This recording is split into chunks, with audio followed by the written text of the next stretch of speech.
Hello everyone, welcome back to my channel.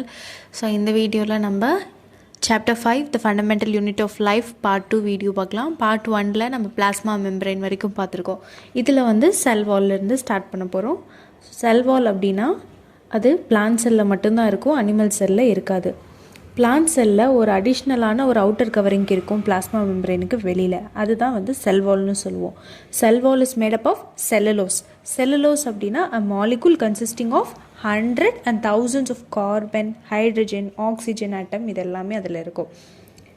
Cellulose தான் வந்துட்டு ஸ்டெம்முக்கு நல்ல ஒரு பேலன்ஸ் சப்போர்ட்டு கொடுக்கும், ஒரு ஸ்ட்ரக்சரல் ஸ்ட்ரென்த் ஆஃப் த பிளான்ட்டுக்கு வந்து ஹெல்ப் பண்ணுறது எது அப்படின்னா செல்லுலோஸ் தான்.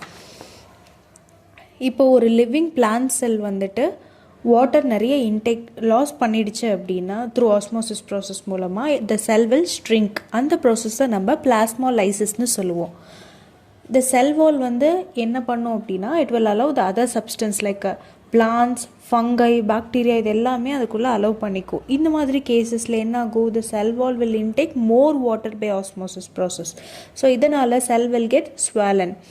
அப்போது நிறைய ப்ரெஷர் வந்து செல் வாலுக்கு ஏற்படும். ஆனால் இந்த இடத்துல செல் wall will give more pressure தேன் செல்லை விட செல் வால் இங்கே அதிகமான ப்ரெஷர் கொடுத்து செல்லை நல்லாவே இன்னும் நல்லா ஸ்ட்ரென்த் அண்ட் ஸ்டேபிள் பண்ணி வைக்கும். இதனால தான் cell wall of the plant cell is more stronger than the animal cell. So cell wall வந்து rigid, strong, thick and porous. Porous means small holes இருக்கும். ஃபங்க்ஷன்ஸ் ஆஃப் த செல் வால்னு பார்த்துட்டோம் அப்படின்னா செல்லுக்கு ஒரு டெஃபினட் ஷேப்பை கொடுக்கும், ஸ்ட்ரென்த்தை கொடுக்கும்.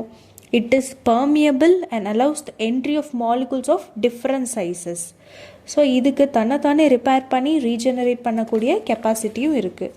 அடுத்ததான் நியூக்ளியஸ் அப்படி அதுக்கு வந்து it has a double layered covering call nuclear membrane இருக்குது. நியூக்ளியர் மெம்பரெயினுக்கு போர்ஸ் இருக்கும் which will allows the transfer of materials from inside the nucleus to its outside. நியூக்ளியஸ்க்கு வெளியில் என்ன இருக்கும், சைட்டோபிளாசம் இருக்கும். சைட்டோபிளாசம் அப்படின்னா ஒரு க்ரீன் கலரில் ஒரு லிக்விட் ஃப்ளூயிட் மாதிரி இருக்கும். உங்கள் புக்கில் அப்படி கொடுத்துருப்பாங்க, ஒரு லிக்விட் ஃப்ளூயிட் மாதிரி இருக்கும், அதுதான் வந்து சைட்டோபிளாசம். ஸோ இது நியூக்ளியஸ்க்கு வெளியில் ப்ரெசென்ட் ஆகிருக்கு. நியூக்ளியஸ் வந்துட்டு நியூக்ளியர் மெம்பரேன் நியூக்ளியஸ்குள்ளே இருந்து நியூக்ளியஸ்க்கு வெளியில் ட்ரான்ஸ்ஃபர் ஆஃப் ஒரு சில மெட்டீரியல்ஸ் மட்டும் ட்ரான்ஸ்ஃபர் பண்ணுறதுக்கு அலோவ் பண்ணும். இன்சைட் த நியூக்ளியஸ் என்ன இருக்கும் அப்படின்னா குரோமோசோம் இருக்கும். It will be in rod ஷேப்பில் இருக்கும். அது எப்போ அப்பியர்ஸ் ஆகும் அப்படின்னா செல் வந்து டிவைட் ஆகும்போது மட்டும்தான். when cell divides only the structure will be seen. So குரோமோசோமில் என்ன இருக்கும், it contains the information of characteristics of new cells in the form of DNA. DNA-na we all know that deoxyribonucleic acid. So குரோமோசோமில் வந்துட்டு DNA and protein இருக்குது. டிஎன்ஏல என்ன இருக்கும், information and necessary things to form a new cell. Okay, the functional part of the டிஎன்ஏவை என்னன்னு சொல்லுவோம்னா ஜீன்னு சொல்லுவோம். இப்போது ஒரு செல் டிவைடே ஆகலை அப்படின்னா அந்த இடத்துல குரோமோசோம் இருக்காது, அதுக்கு பதிலாக அங்கே குரோமட்டின் தான் இருக்கும். அது வந்து த்ரெட் லைக் ஸ்ட்ரக்சரில் இருக்கும். whenever the cell is about to get divide, chromatin material தான் வந்துட்டு குரோமோசோமாக சேஞ்ச் ஆகும். ஸோ நியூக்ளியஸ் தான் வந்து ப்ரொடக்ஷன் ஆஃப் அ நியூ செல்லில் ஒரு மெயின் ரோலை வந்து ப்ளே பண்ணுது. The process which single cell into the two cells is call the reproduction. So new created செல்ஸோட ஸ்ட்ரக்சர், ஃபங்க்ஷன்ஸ், கேரக்டரிஸ்டிக்ஸ் இது எல்லாமே வந்து நியூக்ளியஸால் தான் டிட்டர்மைன் பண்ணப்படுது. சம் ஆர்கானிசம்ஸ் லைக் பாக்டீரியா மாதிரியான ஆர்கானிசம்ஸ்லாம் வந்து நியூக்ளியர் ரீஜியன் மேபி புவர்லி டிஃபைன்டாக இருக்கும் due to the absence of nuclear membrane. So அந்த மாதிரி அன்டிஃபைன்டு நியூக்ளியர் ரீஜியனில் வந்துட்டு கண்டைன் ஒன்லி நியூக்ளிக் ஆசிட் தான் இருக்கும். அது என்னன்னு சொல்லுவோம், நியூக்ளியாய்டுன்னு சொல்லுவோம். Such organisms nuclear membrane lack ஆகக்கூடிய அந்த மாதிரி ஆர்கானிசம்ஸை நம்ம ப்ரோகேரியோட்ஸ்னு சொல்லுவோம். ப்ரோனா ப்ரைமரி, கேரியோட்ஸ்னா நியூக்ளியஸ். ஸோ அதான் prokaryotes. Organisms with cell content nuclear மெம்பரெயினோட இருக்கிற ஆர்கானிசம் நம்மள யூகேரியோட்ஸ்னு சொல்லுவோம். நியூக்ளியர் மெம்பரெயின் லேக் ஆகிற ஆர்கானிசமை ப்ரோகேரியோட்ஸ்னு சொல்லுவோம். ப்ரோகேரியோட்டிக் செல்ஸில் வந்துட்டு it also lack most of the other cytoplasmic organelles present in eukaryotic cells. So functional organelles வந்துட்டு ரொம்பவே லோவாக இருக்கும் ப்ரோகேரியோட்ஸில். ஓகே, இப்போது சப்போஸ் இந்த வைரஸ், பாக்டீரியா இதெல்லாமே வந்துட்டு ஒரு ஹோஸ்ட் பாடி இல்லை அப்படின்னா அதனால ரீப்ரொடியூஸ் பண்ணக்கூடிய ஒரு கெப்பாசிட்டி அதுக்கு இருக்காது ஒரு ஹோஸ்ட் இல்லாமல். So it will die. அதெல்லாம் தான் இதுக்கு எக்ஸாம்பிள். யூகேரியோட்டிக் செல்லில் வந்துட்டு photosynthesis is done by plastids. Plastids அப்படின்னா ஒரு double membrane organelle. Okay, so prokaryote செல்லில் it is associated with membranous vesicle. யூகேரியோட்ஸில் ஃபோட்டோசிந்தசிஸ் வந்து பிளாஸ்டிட்ஸ்னால நடக்குது. ஆனால் ப்ரோகேரியோட்ஸில் it will associate with membranous vesicle மூலமாக, அதாவது ஒரு பேக் லைக் ஸ்ட்ரக்சர் மாதிரி இருக்கும். மெம்ப்ரேனியஸ் வெசிக்கல்னா it consist of the fluid இல்லை gas enclosed by an outer membrane. That is called membranous vesicle. So nucleus அப்படின்னு பார்த்துட்டோம் அப்படின்னா அதுதான் வந்து செல் ஆர்கனலோட ஒரு most important organelle which direct and control all its cellular activities. ஸோ இதுதான் வந்து செல்லோட ஹெட்குவார்ட்டர் ஆஃப் த செல்னு சொல்லுவாங்க.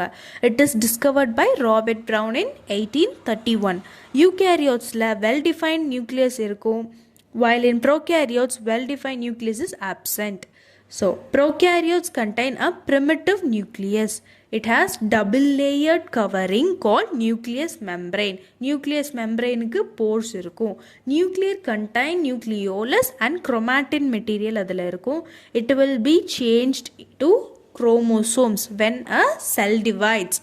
So it has DNA. Functions of the nucleus பார்த்துட்டோம் அப்படின்னா it controls the metabolic activities of the cell and regulate the cell cycle-யும் regulate பண்ணும்.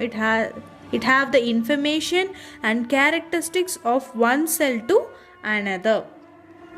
சைட்டோபிளாசம்னு பார்த்துட்டோம் அப்படின்னா ஒரு லிக்விட் பார்ட், அதாவது நியூக்ளியஸ்க்கு வெளியில் நம்ம ஒரு லிக்விட் பார்ட் இருக்குன்னு சொன்னோம் இல்லைங்களா. ஸோ அதுதான் வந்து cytoplasm in which the other organelles will float.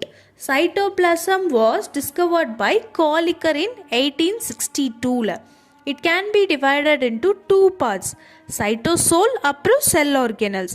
Cytosol அப்படின்னா ஒரு aqueous soluble part. It will contains various fibrous proteins இருக்கும் which will form cytoskeleton. Cell organelles na living part of the cell having definite shape, structure and function. அதாவது மற்ற parts இதெல்லாம் தான் செல் ஆர்கனல்ஸ்னு சொல்லுவோம். Cytoplasm is the fluid contained inside the plasma membrane. Okay, it have cell organelles அதில் இருக்கும். Cell organelles வந்து perform specific function and cell organelles will covered by membranes. Prokaryotes-ல inside the nucleus-ல nuclear region absent-ஆ இருக்கும், அதனால் cell organelles அதில் இருக்காது. ஆனால் யூகேரியோட்ஸில் நல்லா well define nuclear region இருக்கும், அதனால் வெல் டிஃபைன் செல் ஆர்கனும் அதில் இருக்கும். இதெல்லாம் நம்ம பார்த்துட்டோம் இல்லைங்களா. ஸோ அடுத்த வீடியோவில் நம்ம செல் ஆர்கனல்ஸ் அதோட டீட்டெயில்ஸ் பற்றி பார்க்கலாம். தேங்க்யூ.